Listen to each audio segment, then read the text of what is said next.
Saudara sekalian, ada berita yang menghebohkan kita. Ini datang dari Ustadz Khalid Basalamah, yang kita kenal sebagai orang yang lemah lembut, orang yang ahli dalam ilmu agama, saudara sekalian. Dan di dalam berita, terutama di dalam kanal-kanal media sosial yang sangat terkenal, salah satunya fifa.co.id, lalu kemudian liputan6.com, itu banyak yang memberitakan bahwasanya ada dugaan korupsi yang dilakukan oleh salah satu tokoh agama. Saudara sekalian, di sini dugaan korupsi untuk penambahan kuota haji, saudara sekalian. Oke, selengkapnya mari kita sama-sama simak penjelasan dari Lora Mama, saudara sekalian. Silakan. Assalamualaikum warahmatullahi ta'ala wabarakatuh. Bismillah, alhamdulillah, wassalatu wassalamu ala rasulillah Muhammadin sayyidil mursalin wa ala alihi wa sahbihi ajma'in, amma ba'du. Ikhwana dan muslimin yang dimuliakan Allah, pada kesempatan kali ini saya akan menampilkan salah satu video yang mungkin beritanya ini nanti akan mungkin membuat kaget ya, terutama bagi mereka yang disebut berfaham Salafi Wahabi ya. Seperti apa videonya kita saksikan sama-sama, kemudian setelah itu nanti akan kita komentari atau kita berikan sedikit tanggapan atau reaksi ya. Demi Allah, ada seorang ulama di Indonesia, dai terkenal sekali, biasa menyebar dengan slogan dakwah sunnah. Tutur katanya lembut, wajahnya sangat santun, orangnya juga baik, diundang di berbagai podcast. Dia korupsi besar-besaran dana umat untuk dirinya sendiri dan diserahkan kepada istri keempatnya. Lalu kata jamaahnya apa? Jangan biarkan informasi ini tersebar kemana-mana karena ini aib. Kenapa disebutnya aib? Ini kan dosa sosial. Kalau dosa sosial itu harus dihukumi secara sosial.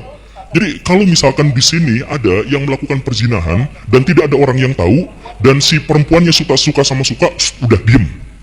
Jangan bahas, jangan kasih tahu kemana-mana, itu aib. Tapi kalau di sini ada orang yang mencuri, itu harus dihukum. Kalau kita melihat penjelasan di dalam video tersebut, ini kan tidak menjelaskan siapa orangnya. Ada seseorang yang disebut sebagai seorang dai terkenal, dia berjargon ya istilahnya itu kembali kepada ajaran ulama salaf, mungkin kalau dengan bahasa yang lain seperti itu. Dan ini kalau kategorinya atau ciri-cirinya itu kan dia orang ya berperawakan kalem, dakwanya itu santun, dia itu korupsi besar-besaran. Versi di dalam video tersebut keterangannya kan begitu. Kemudian hasil korupsi tadi itu diberikan kepada istri yang keempat. Entah informasi ini benar atau tidak. Kalau memang benar uang tadi itu hasil korupsi diberikan kepada istri keempat, pertama yang mengagetkan itu begini, istrinya 4, kaget. Ya sebenarnya hal ini boleh dalam syariat, cuman kagetnya itu sampai 4 istrinya kan bagus, sudah keren, hebat begitu. Kemudian yang diberikan adalah uang yang seperti itu. Kemudian ketika juga yang mengkagetkan adalah ketika ada jemaahnya yang mengatakan, entah ini informasi benar atau tidak, wallahu alam. Nanti teman-teman koreksi aja sendiri itu. Ketika jemaahnya tahu, ada yang tahu lah bahasa seperti itu, tentang masalah korupsinya salah satu ustadz ini, kemudian jemaahnya tadi bilang begini, aib ini atau berita ini jangan sampai tersebar ke halayak luas atau sampai ke publik karena ini aib begitu. Kemudian di dalam video tersebut dianalogikan begini, kalau aib itu atau kalau dosa atau kemungkaran itu terkait pada dirinya sendiri, oke lah itu tidak disebarkan, itu aib. Tapi kalau berkaitan dengan orang lain seperti korupsi, maka harus dikasih tahu kepada publik bahwasanya orang ini dan itu. Kemudian dan harus ada konsekuensi hukum. Apalagi ini juga berkaitan dengan hukum yang ada di negara kita. Di narasi itu saya agak setuju ya sebenarnya. Kemudian yang dimaksud itu siapa sebenarnya? Setelah saya mencari-cari, ternyata ada satu berita, yaitu di inilah.com ya, tentang masalah salah satu ustadz di sini disebut ya sebagai Ustadz Khalid Basalamah. Di sini keterangannya begini. Komisi Pemberantasan Korupsi atau KPK benarkan bahwa penyelidik telah meminta klarifikasi dari Ustadz Khalid Basalamah terkait penyelidikan kasus dugaan tindak pidana korupsi kuota haji. Berarti ini bukan masih belum tersangka ya. Kalau memang ini nanti terlibat atau statusnya Khalid Basalamah ini bukan tersangka, masih dia dalam bahasa itu dia saksi begitu. Benar yang bersangkutan Khalid diperiksa serta dimintai keterangan terkait dengan perkara haji, ujar juru bicara KPK Budi Prasetyo di Gedung Merah Putih KPK Jakarta Selatan Senin 23 bulan 6 2025. Kayaknya kemarin ya. Ini masih statusnya Khalid Basalamah itu saksi ya, bukan sebagai ya terpidana gitu, bukan tersangka. Budi menyebut Ustadz Khalid Basalamah bersikap kooperatif dalam proses klarifikasi. Adapun materi utama yang diklarifikasi berkaitan dengan pengetahuan Khalid terkait pengelolaan ibadah haji. Jadi benar ini merupakan salah satu kasus yang ada di kota haji ya. Berdasarkan informasi yang dihimpun, Khalid Basalamah disebut memiliki agensi umroh dan haji bernama Uhud Tour. Jadi teman-teman yang haji kemudian ikut Uhud Tour berarti itu miliknya Pak Khalid Basalamah ya. Yang didalami terkait dengan pengetahuannya terkait dengan pengelolaan ibadah haji begitu kata Budi, yaitu sebagai juru bicara KPK ya.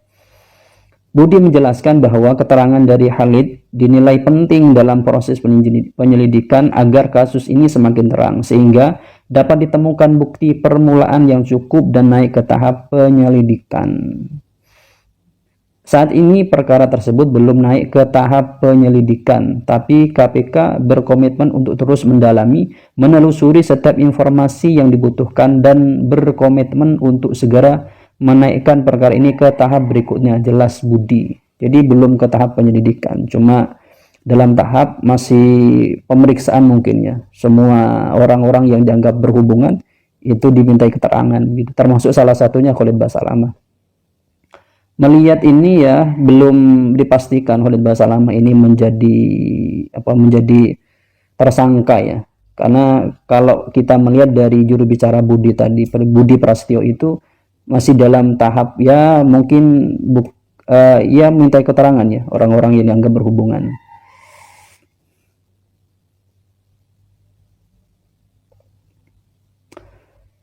Adapun keterangan yang ada di video tadi itu masih belum pasti sebenarnya benar atau tidak, karena ini belum belum ditersangkakan atau belum dipastikan oleh KPK ya, atau pihak yang berwenang gitu bahasanya itu. Jadi kalau saya pribadi tidak berani untuk menjustifikasi, tapi berita ini perlu untuk kita cari kebenarannya sebenarnya begitu. Tapi tentu begini, orang-orang yang terkait dengan Pak Khalid Basalamah atau yang memang tahu tentang informasi Pak Khalid Basalamah tentu akan tahu sebenarnya berita yang sebenarnya seperti apa gitu. Entah benar atau salah pasti mereka tahu gitu.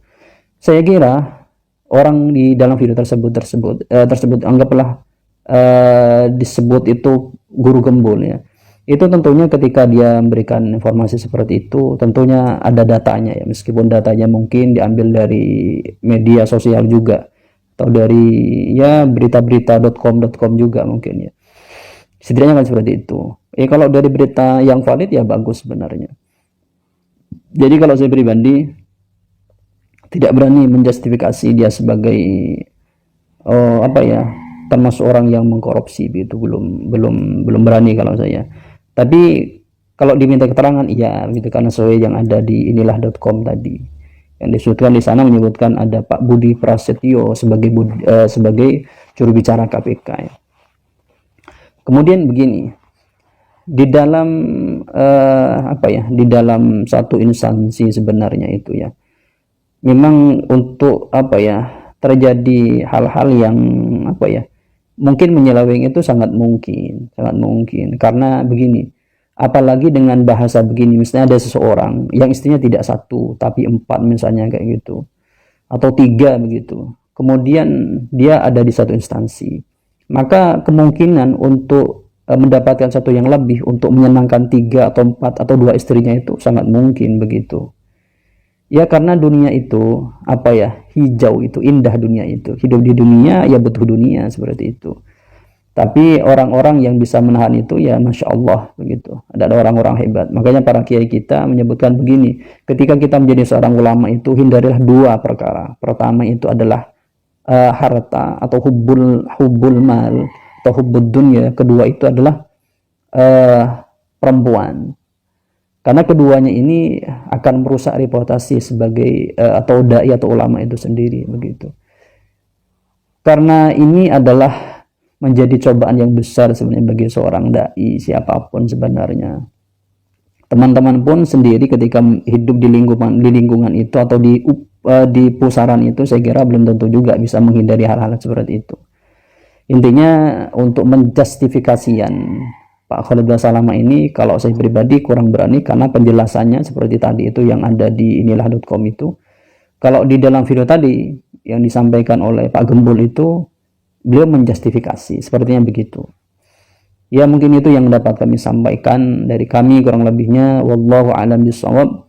Assalamualaikum warahmatullahi taala wabarakatuh. Oke, saudara sekalian, itu ya tadi penjelasan dari Lora Mamas ya, dan ternyata kesimpulan dari berita hari ini terkait dengan dugaan penambahan kuota haji yang dilakukan oleh salah satu oknum ustaz ya. Ternyata itu bukan berita untuk menjustis untuk dia sebagai tersangka, saudara sekalian, dan ternyata hanya diminta sebagai saksi saja. Dan kabarnya ketika kita mendengar berita itu, bahkan Ustadz Khalid Basalamah itu di salah satu media sosial itu dikatakan bahwasanya hasil daripada korupsi ini diserahkan kepada istri yang keempatnya, saudara sekalian. Dan ini mengagetkan kita. Dan ternyata ketika kita mendengar ya salah satu dari juru bicara KPK, yaitu Pak Budi Prasetyo, dan ternyata Ustadz Khalid Basalamah ini hanya diminta menjadi saksi. Tapi kalau kita lihat, saudara sekalian, ketika ada orang yang di dalam satu instansi yang ya mungkin satu untuk menyelewengkan dana itu, saudara sekalian. Lalu kemudian ketika kita melihat daripada hal itu, pasti satu yang melakukan pasti ada kena getahnya. Kenapa? Karena ada satu imbalan yang diterima untuk membungkam hal yang lain ini. Ya, seperti kita, teman kita lah, teman kita korupsi, lalu kemudian kita tahu, pasti kita dikasih uang untuk tutup mulut itu sebagai jaminan atau sebagai penghasilan lebih dari hasil korupsinya itu untuk membungkam kita, saudara sekalian. Biasanya seperti itu. Nah, bisa jadi nanti Ustadz Khalid Basalamah ini akan kena delik, saudara sekalian. Nah, kita tidak tahu ya, mudah-mudahan beliau tidak kena ya. Kenapa? Karena kalau ini sudah bisa terjadi, saudara sekalian, maka kualitas ataupun kepercayaan daripada jamaah kepada ustadz-ustadz atau para dai itu, terutama yang mengurus tambah haji dan lain sebagainya, itu akan semakin berkurang, saudara sekalian. Kenapa ada kasus yang seperti ini? Terlebih-lebih pada kasus pondok pesantren ya, yang sudah mencoreng sekali. Banyak kiai-kiai yang ya, dan tanda kutip berbuat yang tidak senonoh kepada santrinya, saudara sekalian. Itu mencoreng satu yang berbuat, maka pondok pesantren yang lain akan kena imbasnya, saudara sekalian. Dan jangan sampai nanti ketika misal Ustadz Khalid Basalamah ini terjadi tersangka, saudara sekalian, maka akan mencoreng nama dai-dai yang lain. Ya, contohnya seperti ustadz-ustadz yang mengurusi hal seperti ini, yang serupa ya, saudara sekalian. Oke, mungkin hanya itu saja yang bisa kita sampaikan. Mudah-mudahan bermanfaat. Sekian, assalamualaikum warahmatullahi wabarakatuh.